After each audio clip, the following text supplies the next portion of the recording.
আজি আমাৰ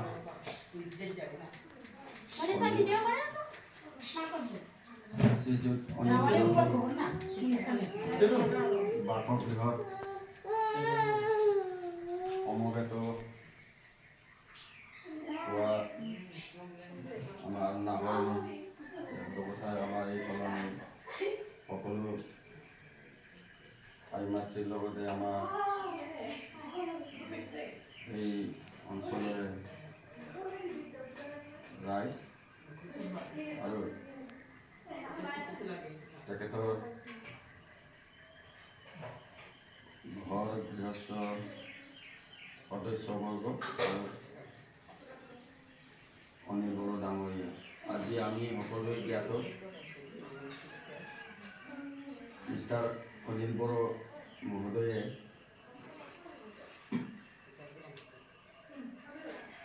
২৪ বছৰ ৩০ দিন আৰ্মি তথা আছাম ৰাইফলছৰ কৰ্মৰত হৈ আছিলে। তেখেতে আছাম ৰেজিমেণ্টত আছিল। তেখেতে যোৱা ৩১ অক্টোবৰ তাৰিখে তেখেতৰ চাকৰিৰ পৰা অৱসৰ গ্ৰহণ কৰে। তেখেতে আজি নিজ বাসগৃহত উপস্থিত হৈছে। তেখেতক আমি আমাৰ ফালৰ পৰা আন্তৰিক শ্ৰদ্ধা আৰু অভিনন্দন জনাবলৈ পাই সুখী হৈছোঁ। তেখেতৰ আমি আদৰিবৰ কাৰণে তেখেতৰ ঘৰত আজি সমবেত হৈছোঁ। এই অনুষ্ঠানত আমাৰ এটা নিয়ম আছে। চাকৰি কাৰ্যকাল সমাপ্ত কৰি নিজৰ বাসগৃহত উপস্থিতি হোৱাৰ পিছতে আমি কেক কাটি পেলাই আমি আজি এই দিনটো শুভ দিন হিচাপে আমি উদযাপন কৰিবলৈ লৈছোঁ। গতিকে তেখেতে কাটিব লগতে মানে এটা ফুল দি মানে গাঁৱৰ পৰা আমি আজি এই কেকটো কটাৰ আগে আগে তেখেতক আমাৰ সমাজৰ পৰা, আমাৰ এই অঞ্চলৰ, আমাৰ গাঁৱৰ পৰা এখনি জাতীয় বস্ত্ৰ আৰনাইৰে তেখেতক আদৰণি জনাব। আমাৰ সমাজৰে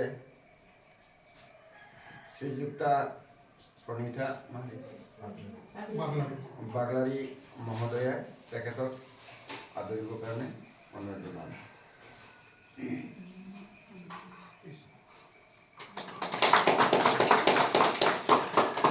লগতে তেখেতক আমাৰ সমাজৰ হৈ ফুলদস্তা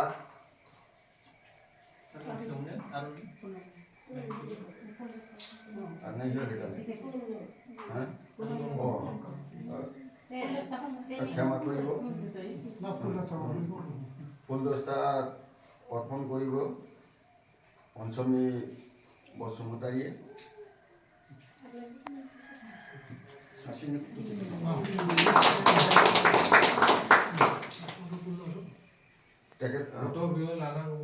তেখেতৰ পাছত তেখেতৰ পত্নী তথা সহধৰ্মিনী আমাৰ মাজত উপস্থিত আছে, শ্ৰীযুক্তা পুনম বড়ো। তেখেতক আমি আমাৰ সমাজৰ তৰফৰ পৰা আমাৰ বড়ো সমাজৰ জাতীয় বস্ত্ৰ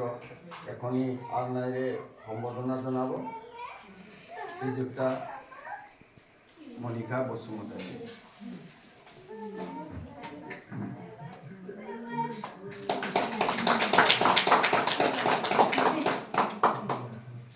এতিয়া আমি পৰৱৰ্তী কাৰ্যসূচীলৈ আগবাঢ়িছোঁ। কেক কাটিম নহয় জানো এতিয়া কেক কটাৰ আগতে এটা খুলি কিবা এটা ক'বলৈ কওক অঁ তাৰপিছত লাষ্টত কেক কাটি আৰু আজি আমি আমাৰ মাজত অনিল বড়ো ডাঙৰীয়া উপস্থিত আছে তেখেতে এই 24 বছৰ 30 দিন কাৰ্যকালৰ কি অভিজ্ঞতা বা তেখেতৰ কি মনত কি আছে চমুকে বক্তব্য ৰাখিবৰ কাৰণে অনুৰোধ জনাইছোঁ আজি আমাৰ বৃহৎ উপস্থিতি ৰাইজ তথা বন্ধু বান্ধৱসকল এই 24 বছৰ 30 দিন ইণ্ডিয়ান আৰ্মিত চাকৰি কৰি যিমানখিনি অভিজ্ঞতা আমি পালোঁ বা দেখিছোঁ তাক আমি মুখেৰে বা নিজৰ অন্তৰেৰে কৰিব নোৱাৰে ব্যাখ্যা কৰিব নোৱাৰে আৰু এই 24 বছৰত মই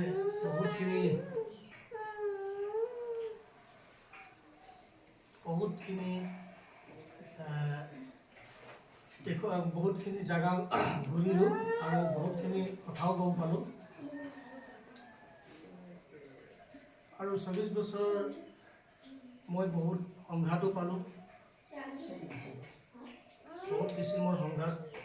সন্মুখীন হ'বলগীয়া হ'ল এই সংঘাত পাৰ কৰি আজি এই মুহূৰ্ত আমি নিজৰ চাকৰিৰ পৰা অব্যাহতি ল'বলৈ সক্ষম হৈছোঁ আৰু ৰাইজে মোক আদৰণি জনাইছে বহুত ভাল লাগিছে আৰু কি ক'ম আৰু ইমান দিন চাকৰি কৰি অহাত কিবা এটা মনত দুখো লাগে নিজৰ ঘৰখনলৈ উভতি আহিছোঁ তেতিয়া অলপমান দুখো লাগিছে সুখো লাগিছে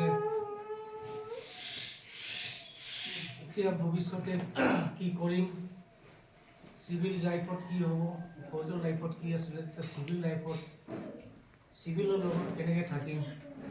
সেইটো বিষয়ে চিন্তা চৰ্চা কৰিব লাগিব যদি চিভিল লাইফত মই আপোনালোকৰ লগতে থাকিব লাগিব আপোনালোকে মোক সহায় কৰিবলৈও আমিও ওলাই আহিম আপোনালোকেও ওলাই আহিব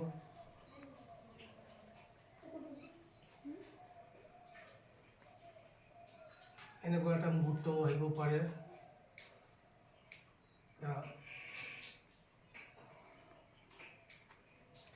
সকলোকে মদত কৰিবৰ কাৰণে সাজু হৈ থাকিব তাকে কৈ মোৰ এই চমু বক্তব্য সামৰণি কৰিছোঁ কিবা ভুল হৈছে যদি মোক ক্ষমা কৰিব আমি আমাৰ সমাজৰ ফালৰ পৰা আমাৰ এই অঞ্চলৰ ফালৰ পৰা তেখেতক অন্তৰেৰে আজিৰ দিনটো শুভেচ্ছা জনাইছোঁ তেখেতৰ ভৱিষ্যত উজ্জ্বল কামনা কৰিছোঁ তেখেতৰ দীৰ্ঘায়ু কামনা কৰিছোঁ আমি গম পাইছোঁ ফৌজ বুলি তাৰমানে আৰ্মি বুলি ক'লে তেখেতসকলে জীৱনত দুটা সমাজ পায় প্ৰথম হৈছে চাকৰি কাৰ্যকালৰ আৰ্মি জীৱন এতিয়া হৈছে সামাজিক জীৱন তেখেতসকলে এই দুইটা সমাজ বা জীৱন অতিবাহিত কৰিবলৈ পাইছে সৌভাগ্য বুলি মই নিজকে ভাবিছোঁ তেখেতসকল গতিকে আমি বৰ বেছি দীঘল নকৰোঁ এতিয়া আমি পৰৱৰ্তী কাৰ্যসূচীলৈ আগবাঢ়ি যাওঁ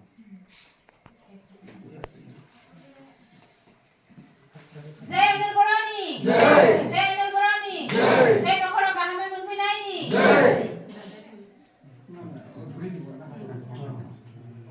हैप्पी रिटर्न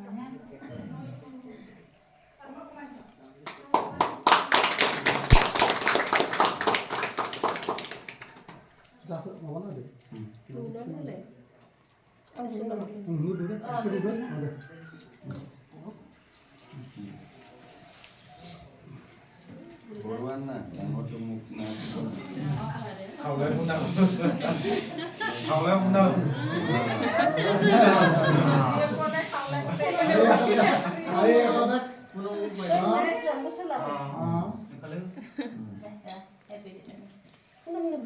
ইফালে খোৱা বেছি ক'ব নালাগে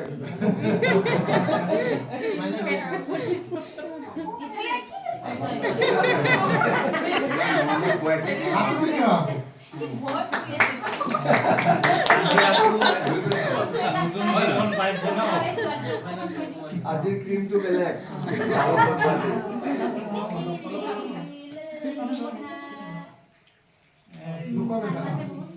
লগাই দে অলপ লগাই দে লগাই দে কাণত লগাই দে ক্ৰীমটো লগাই দে ভাই সকল পঢ়িব পাৰে এতিয়া দাদা কৈ দে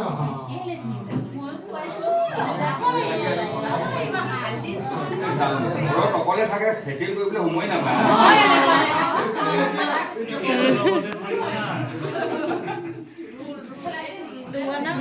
ধৰি দে অলপ খুৱাম আৰু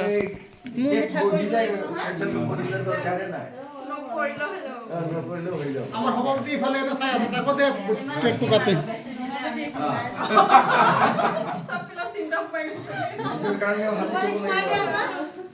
সভাপতি যদি এনেকুৱা এই খতম নকৰিবি আমি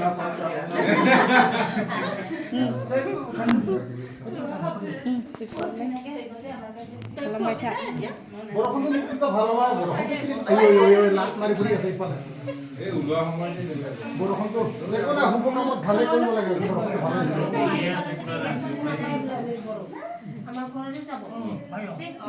দাদা আপুনি কৈ দিয়ক বেছি খোৱালে আমাৰ লগত কম হৈ যায়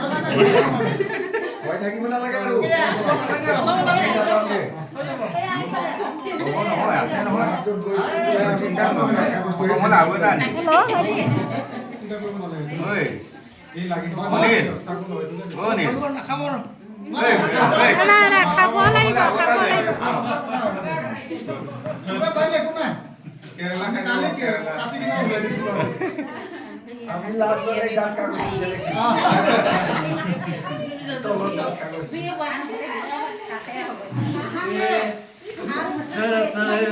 খাব মন গৈ আছে অলপ দেৰি এতিয়া চিঠি ল'ব পাৰে ৰখা